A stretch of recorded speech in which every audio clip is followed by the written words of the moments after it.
começou a ensinar à beira do mar. Reuniu-se ao seu redor uma multidão tão grande que ele teve que entrar num barco e assentar-se nele. O barco estava no mar, enquanto todo o povo ficava à beira da praia. Ele lhes ensinava muitas coisas por parábolas, dizendo em seu ensino: ouçam, o semeador saiu a semear. Enquanto lançava a semente, parte dela caiu à beira do caminho, e as aves vieram e comeram. Parte dela caiu em terreno pedregoso, onde não havia muita terra, e logo brotou, porque a terra não era profunda. Mas, quando saiu o sol, as plantas se queimaram e secaram, porque não tinha raiz.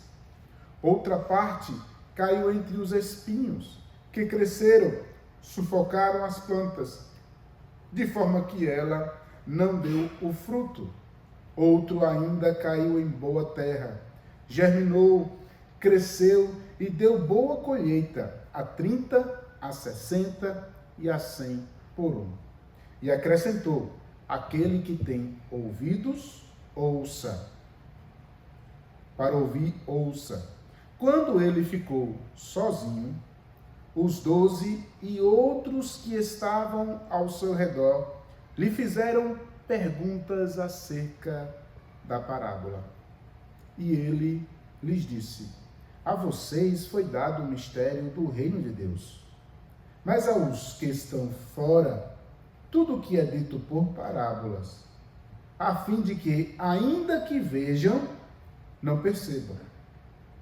Ainda que ouçam, não entendam. De outro modo, poderia converter-se e ser perdoado. Então Jesus perguntou: vocês não entenderam esta parábola? Como então compreenderão todas as outras coisas? O semeador semeou a palavra. Algumas pessoas são como a semente à beira do caminho, onde a palavra é semeada. Logo que ouve, Satanás vem e retira a palavra delas. Nela é semeada. Outras, como a semente lançada a terreno pedregoso, ouvem logo e recebem com alegria. Todavia, visto que não têm raiz em si mesmas, permanecem por pouco tempo, quando surgem algumas tribulações ou perseguição por causa da palavra. Logo o abandonam. Outros ainda, como a semente lançada entre os espinhos, ouvem a palavra, mas quando chegam as preocupações dessa vida, o engano, as riquezas e outros anseios por coisas que sufocam a palavra, tornando-a infrutífera. Outras pessoas são como a semente lançada entre boa terra. Ouvem a palavra, aceitam-na e dão uma colheita a 30, a 60 e a 100 por um. Eu queria que você fosse lá para o final, para o último verso. O verso 34, na verdade, o verso 34, diz assim: não lhes dizia nada sem usar alguma parábola. Quando, porém, estava a sós com seus discípulos, lhe explicava tudo. Vamos orar? Deus, essa é a tua palavra, que ela possa, Senhor, em nome de Jesus, ser aplicada nas nossas vidas para a glória do teu nome. Auxilia-nos nesse momento para compreender a tua vontade, a sermos alimentados e moldados para entender a tua vontade sobre nós. Fica conosco, em nome de Jesus, para a glória de Deus. Amém. Amém. Amém. Nós temos caminhado aqui com vocês nessa série que, para mim, é uma série que me faz refletir muito sobre o significado de ser discípulo. Eu tenho tido sempre a vontade de ler e reler sobre esse assunto, porque ele é o que norteia o cumprimento da missão de Jesus dado a nós. Jesus, ele recebe uma missão que vem do Pai. O Pai criou todas as coisas que glorificava ao Deus Trino. Mas esse ser que ele criou e que ele deu uma certa autonomia, tomou uma decisão que o levou a pecar. Então Deus, amando essa criatura, ele se aproxima novamente desse homem por meio de pactos realizados ao longo da história do Antigo Testamento. Então Deus, ele vai criando essa narrativa desde Gênesis capítulo 3, verso 15. Prometendo então o seu filho. Desde lá, essa relação pactual, ela vem sendo revelada ao longo do tempo. Por ações redentivas, se aproximando e mostrando o seu amor, escolhendo um homem, uma família, um povo, uma nação, um reino. Até tudo está preparado para a chegada do Filho. O Pai então passa a missão que era dele para o Filho. O Filho encarna essa missão literalmente.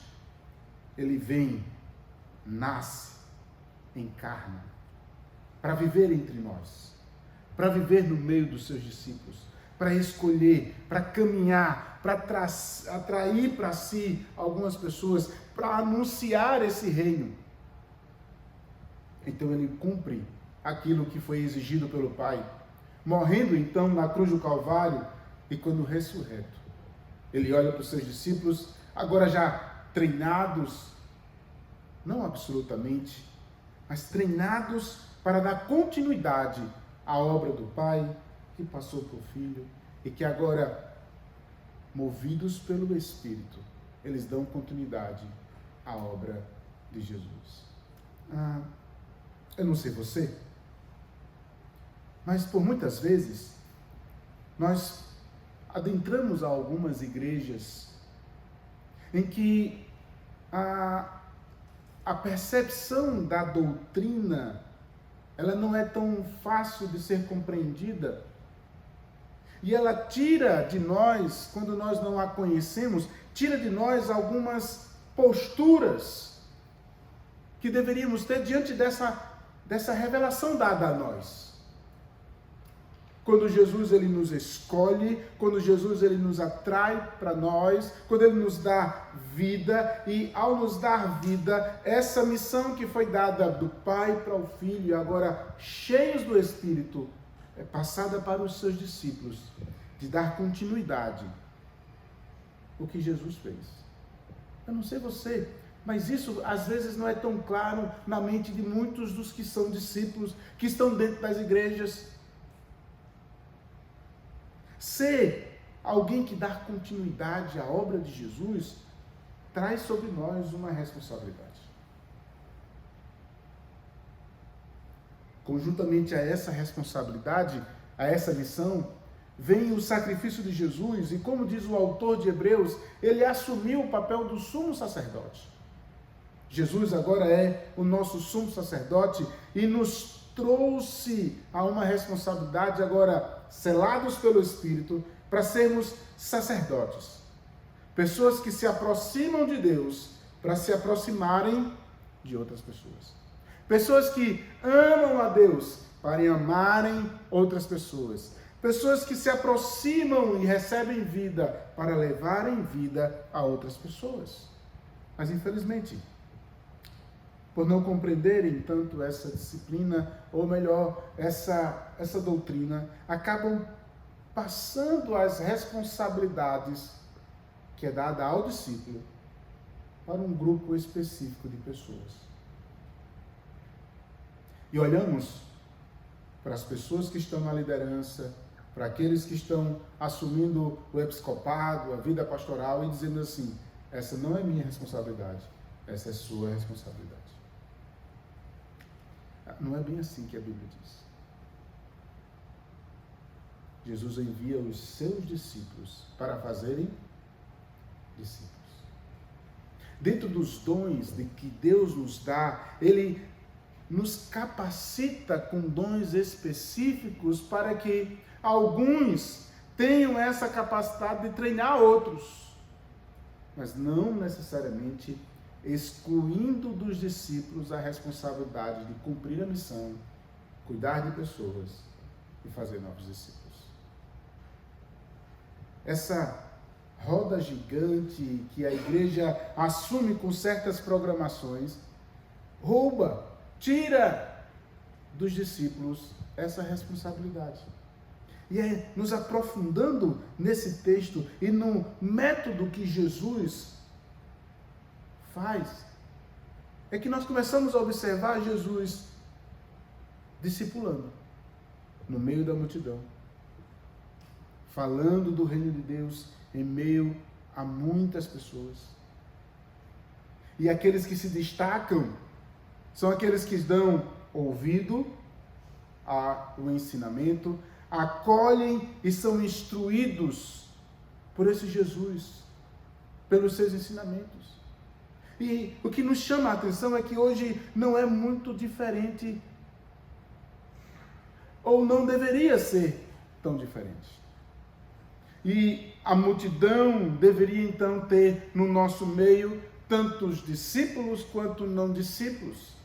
E sermos alguém que leva esse reino a viver lá fora e a atrair pessoas para a multidão e ouvir a palavra. E para se destacar e ver a oportunidade de dizer assim: eu quero ouvir mais acerca desse evangelho. Eu quero ter essa oportunidade.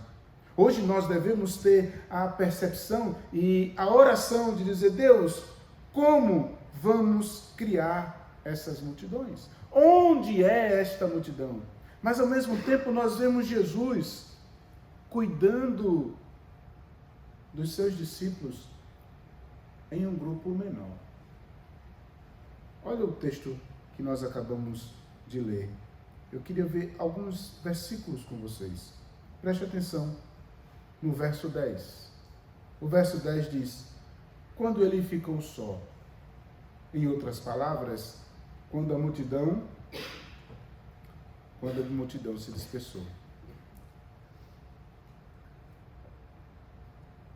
Quando ele ficou só, os 12 e os outros que estavam ao seu redor lhe perguntaram acerca das parábolas, acerca daquilo que ele ensinou. E aí Jesus começa a explicar aquilo que ele falou de uma maneira mais específica, com um aprofundamento mais claro. Olha o verso 34.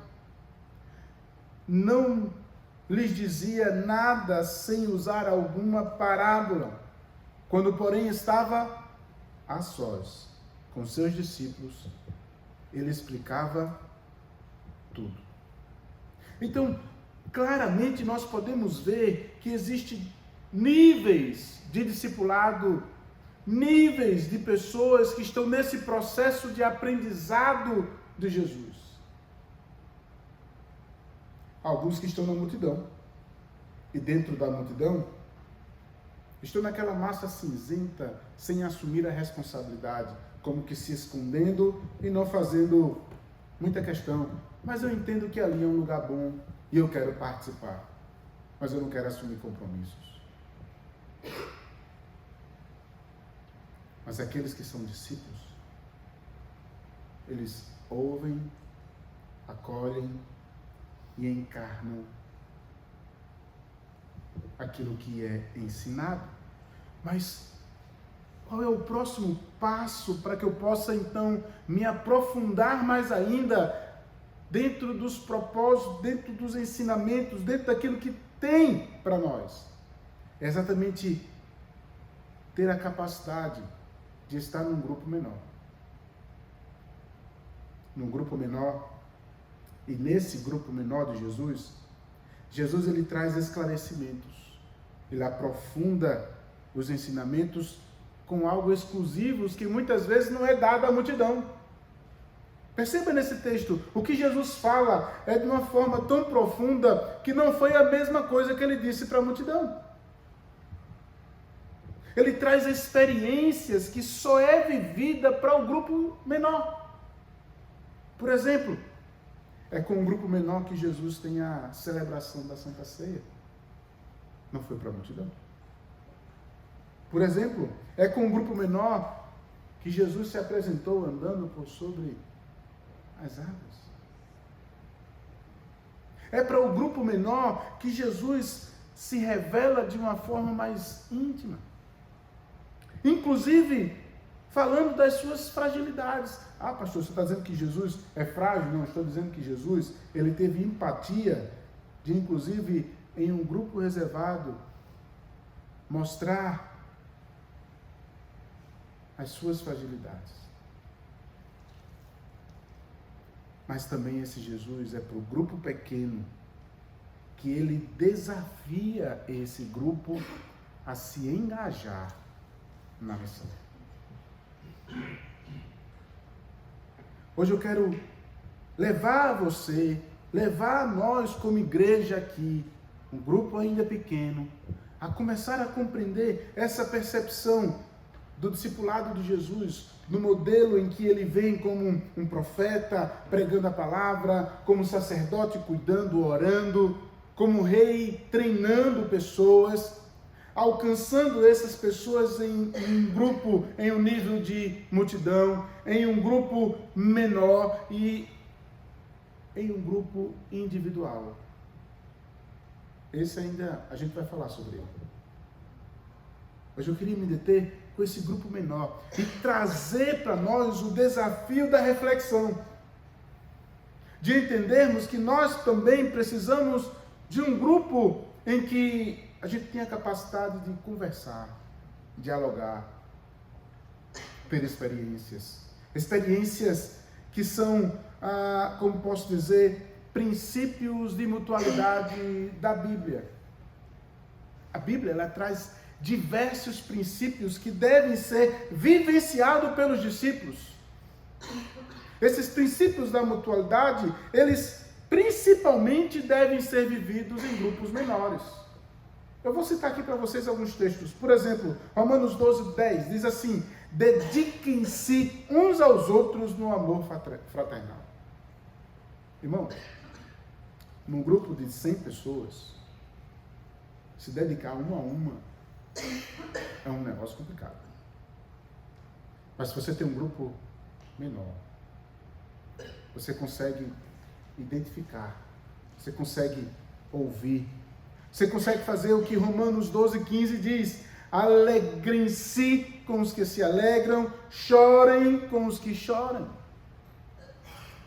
É num grupo menor que a gente vai ter a capacidade de se alegrar, mas também a capacidade de chorar junto. Romanos 15:7 vai dizer: aceitem-se ou acolham uns aos outros da mesma forma que Cristo aceitou. Alguns vão dizer, mas isso aqui vale para outras coisas, sim, mas é num grupo menor que a gente vai começar a ter a capacidade de acolher pessoas que, por exemplo, não entrariam aqui, mas entrariam na sua casa. Ou em um espaço diferenciado para que a gente pudesse ter o compartilhar de vida e o compartilhar das Sagradas Escrituras. Como a gente acolhe. Eu me lembro de um pequeno grupo que eu participei. E às vezes eu preparava certas coisas. Eu lembro que eu estava com um grupo de casais, jovens casais casados. Posso dizer assim, jovens casais casados. As perguntas do coração, sinceras. E às vezes eu estava com um texto que foi pregado no domingo para compartilhar com eles, e aí eles chegavam para nós para esmiuçar, exatamente, trazer a profundidade do texto. Mas dentro daquela palavra que foi pregada no domingo, eles chegavam lá na minha casa e começavam a dizer assim: pastor, eu tenho uma dúvida, eu queria fazer isso, eu queria fazer isso, eu queria fazer isso, eu não estou entendendo isso. E aí começava a ter a ação tanto bíblica quanto prática. E em alguns momentos eu tive que compartilhar os meus próprios erros. Porque nós erramos. Sirvam uns aos outros em amor, como diz Gálatas capítulo 5, verso 13. Ou Gálatas capítulo 6, verso 12, que diz assim: levem os fardos pesados uns dos outros, assim cumpram a lei de Cristo. Irmãos, tudo isso são princípios que nós podemos estar vivenciando em uma esfera de grupo menor. Eu tive o privilégio de andar por diversas igrejas, vendo e percebendo certos métodos. E quando a gente olha para esses dois ambientes da multidão dos grupos pequenos, que há demasiadamente diversos tipos de igrejas que trabalham sobre esses aspectos. Mas o que acontece numa igreja que concentra as suas ações apenas nos encontros maiores, na multidão? Ou o que acontece apenas no grupo menor? Quando nós temos essa balança, a gente poderia fazer aqui um quadro, e esse quadro poderia estar com os desafios que a palavra ela nos ensina, com os desafios que essa palavra nos coloca, e com essa afetividade em que nós temos em relação uns aos outros.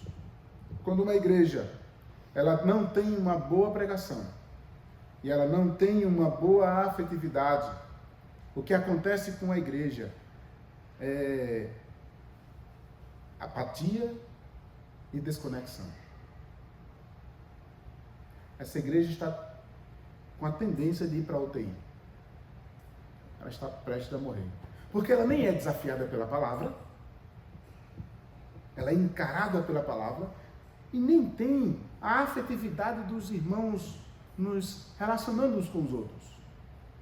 Estatísticas nos dizem que as pessoas só ficam, a maioria das vezes, da nossa igreja por causa dos relacionamentos. Mas vamos supor que essa igreja, ela decidiu investir na vida do pastor e ele agora se tornou um bom pregador. Então ele começa a desafiar a igreja, ele começa a mostrar a Bíblia, a igreja começa a se empolgar, as pessoas vêm para o culto de domingo ou de sábado e participam dessa concentração maior, mas não tem afetividade. Ainda as conexões não estão ligadas. Então você tem direção, mas tem desencorajamento. Então eu começo a ouvir, mas como não tem pessoas ao meu lado para dizer, vamos fazer juntos? A tendência é as pessoas dar passos para trás. Porque eu só sou desafiado, mas eu não tenho ninguém que me encoraje. Mas vamos pensar ao contrário. A pregação ela é fraca. O pastor não está estudando bem, né? E aí o que acontece? Mas a igreja ela tem uma conexão fora do normal. É aquela igreja que todo mundo sabe o nome. É aquela igreja que todo mundo sabe a data do aniversário. É uma igreja que está linkada uma na outra. É uma igreja que tem a afetividade alta. Mas se eu não tenho uma direção por meio da palavra, eu fico estagnado. É uma igreja que não cresce. Porque aquilo que eu já tenho é tão gostoso que eu não quero que ninguém entre. É aquela velha panelinha com a tampa fechada. Aqui tá bom, aqui ninguém entra. Tá ótimo demais. E infelizmente, essa é a realidade de muitas igrejas. Nós somos uma família.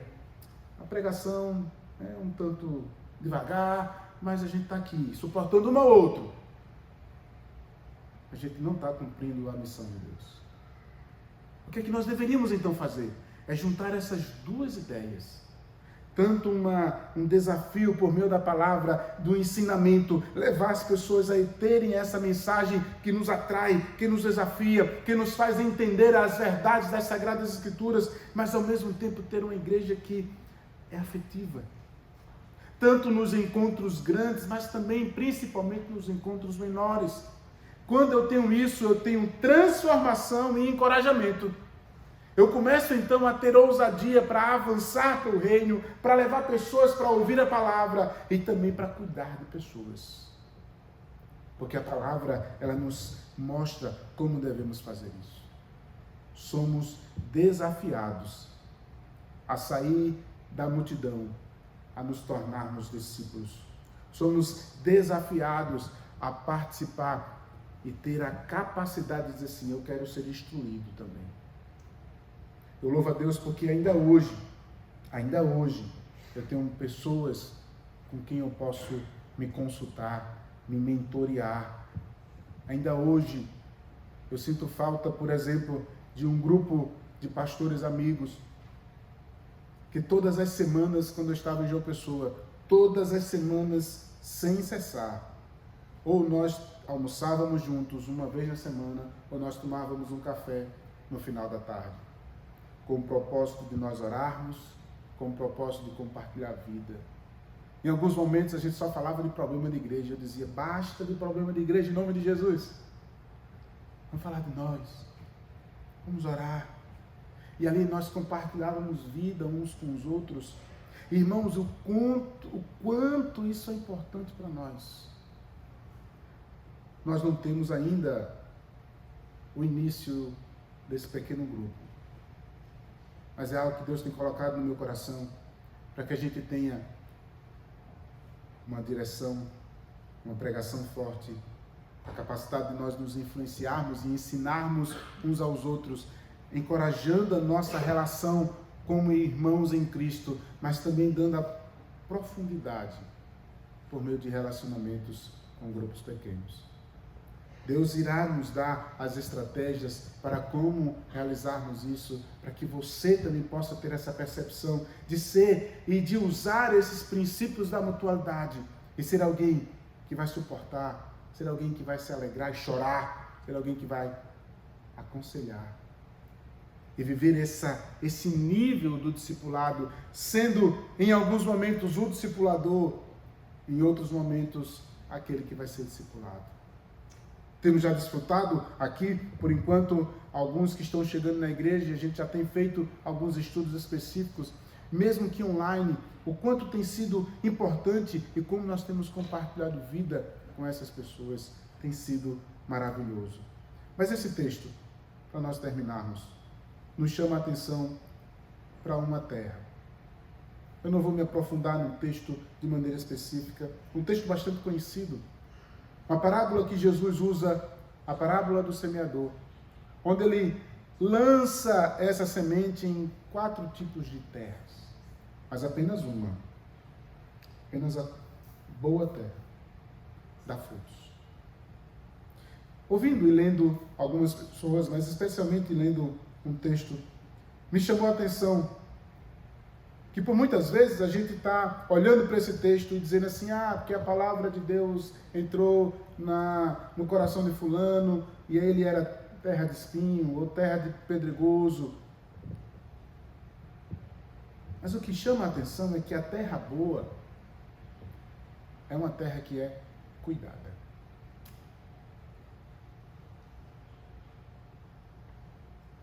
A terra boa é uma terra que é trabalhada.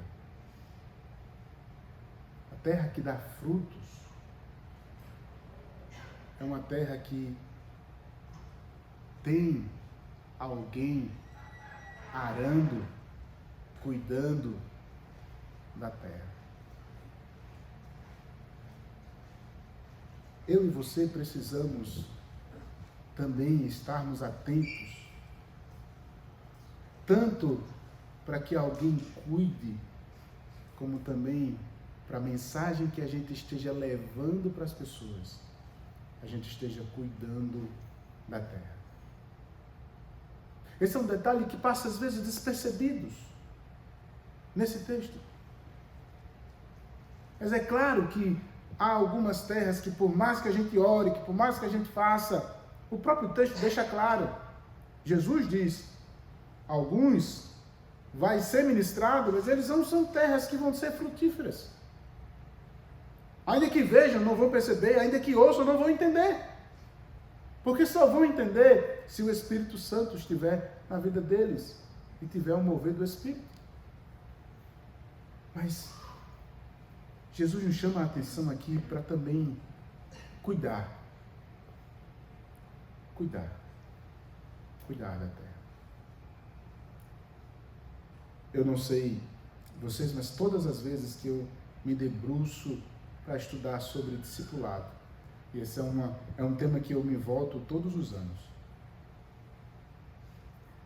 É um tema que eu sempre digo, eu preciso melhorar.